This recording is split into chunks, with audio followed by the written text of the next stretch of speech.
আমার মনে হয় অনেক বছর পর এই শনিবারে পরীক্ষা হচ্ছে, এটা অনেকেরই হয়তো স্মরণ হয়, অনেকখানেই দেখা যাবে পরবর্তীতে অনেকেই হয়তো ভুলে গেছে, এই রুটিনটা মনে রাখতে পারেনি। তো আমার মনে হয় এটা হঠাৎ করে পরিবর্তনের জন্য, এই শনিবার পরীক্ষা হওয়ার জন্য এটা মিস করেছে।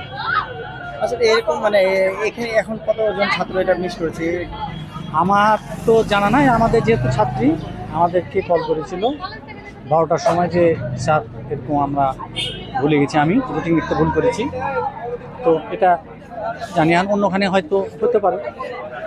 এখন মানে এটা কি কোনো সুযোগ আছে কিনা পরীক্ষা? সুযোগ, আমি তো সেন্টারের যিনি প্রধান তিনার সাথে কথা বললাম, তিনি ওই ট্যাগ অফিসারের সাথে কথা বললেন, বলছে যে এটা আইনে আমরা এখানে কিছুই করতে পারবো না, আইনের বাইরে কিছুই করতে পারবো না।